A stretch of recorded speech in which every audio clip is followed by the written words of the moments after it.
Welcome to How to Save Your Marriage with Nicola Beer, a show full of tips and practical strategies to repair, rebuild, and strengthen your relationship. If you are currently stuck wondering if your marriage can be saved, or you know you want to save it but don't know how to go about changing it, this show is for you. And now here is your host, Nicola Beer, who specializes in a proven 10-step program to help couples increase the love, passion, and happiness in their marriage in 30 days or less, guaranteed. Hi and welcome. This is Nicola Beer and I'm thrilled you're listening to this episode because it's one very close to my heart. And I'm going to be talking to you about expectations. Expectations, when they're not being met on a consistent basis in a marriage, can often lead to disappointment, destruction, and sometimes divorce. As our expectations of others, our relationship, ourself, and how we expect our life to be directly impacts our happiness. So it's important to know if our expectations are too high. Knowing whether your expectations are too high or not is a tricky one. Something I have personally struggled with at times, both when in a relationship and when single, as I do have high standards, to be honest with you. To answer the question, are my expectations too high? I use my intuition, I look at role models, I connect to what I value most, and I ask myself some powerful questions. For you today, I'm sharing some of my powerful questions. I hope you like them, and I'd love to know your feedback. The inspiration to write about high expectations today came from actually a lady I'm working with who shared, "Nicola, I'm really annoyed at my friends. They say I expect too much and should be happy that my ex-husband is paying for the children's school and rent. I couldn't believe it. Happy? Why should I be happy? He's only paying what a father should be paying. And how can I be happy with the situation he left us in?" Later, a man asked me, "Nicola, isn't it normal to expect your wife to sleep in the same room as you and be happy to see you when you return home?" And I say to them both, it's not for me to take sides and say yes or no to a couple's expectations. If they come for me for marriage counselling to save the marriage, I'm on the side of the relationship. It's always good, however, to really connect with what our expectations are and whether they are realistic. It's good to have a reality check on them. So I've come up with several questions, 7 in fact, to know and ask yourself so you can assess whether your relationship expectations are too high. So number 1 is ask yourself, can I meet my own expectations? If not, they're definitely too high. If yes, then at least you know that what you're expecting is possible. And the next assessment is to look at whether your partner can meet them, which is number 2. Is your partner capable of being what you want them to be? Everyone has their unique personality, talents, resources, abilities. Having a clear understanding of what your partner is and what your partner is not will help you to be more realistic in terms of what you ask from him or her. For instance, some people are great at making conversations and effortlessly entertain, whilst others find it more difficult to socialise. Some take initiative, lead and plan everything. Others are more easygoing and prefer to go with the flow and see what happens.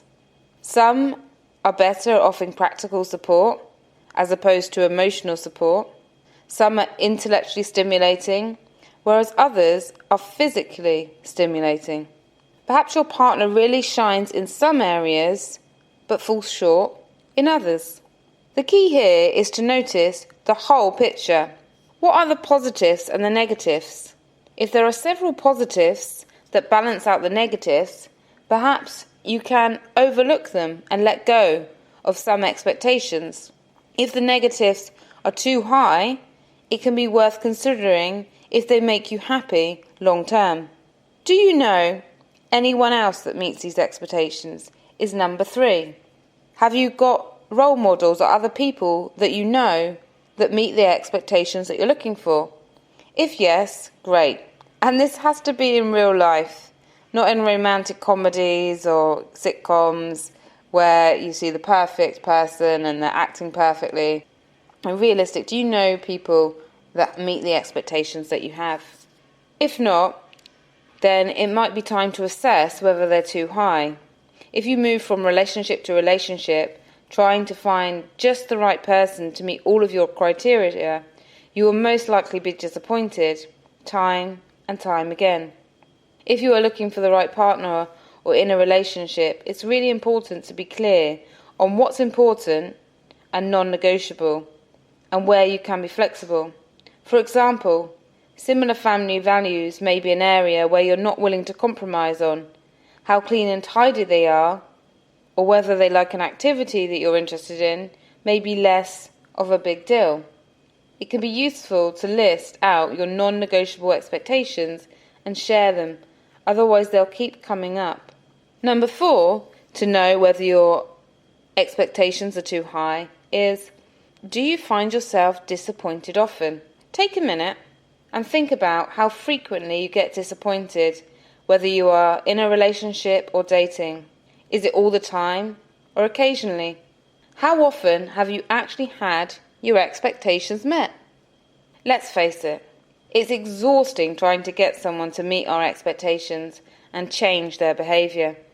When we fixate on it, we put ourselves on an emotional roller coaster of continuous hope and disappointment, as well as a power struggle, as we are attempting to control their behaviour.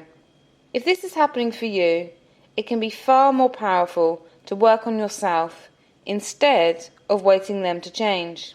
Look at why you get triggered and irritated by their behaviour and work on resolving that.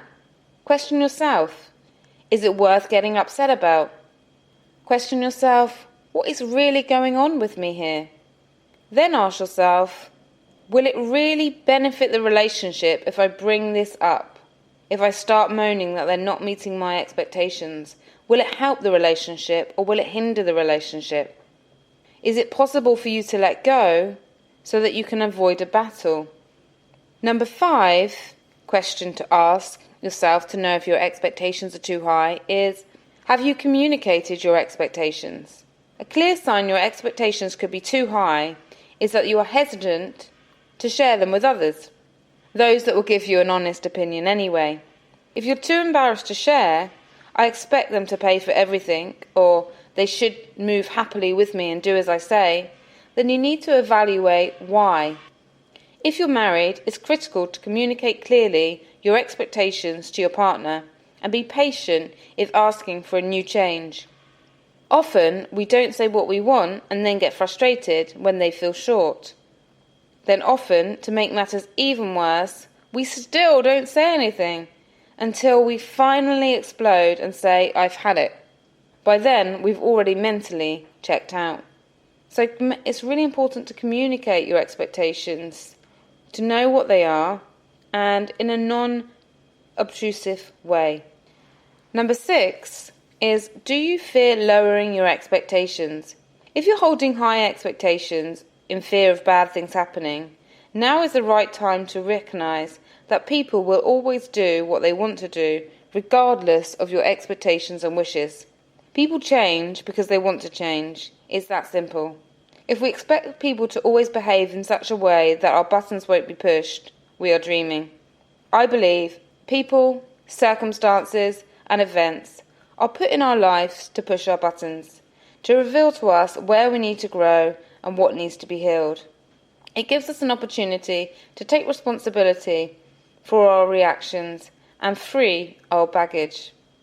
And the last one, number 7, is, are you willing to give as much as you expect to receive? This question requires a lot of self-honesty and reflection, but it's well worth the analysis. Look at what you provide your partner with in terms of support, resources, nurturing, energy and effort. Then ask yourself, do I expect more than I am prepared to give? Not only is it unfair to have high give-take imbalances in relationships, it can also ruin them. As when one person is constantly giving, they can start to build up resentment, which causes distance. In summary, we all have to know what behaviour we will accept and what we won't. These are not expectations, but boundaries. What behaviour will we accept and not attempt to change in our partner? Can you live with someone being messy without nagging them to tidy up? Can you be with someone who is never on time? Can you love your spouse with their faults? Then there is the more serious stuff.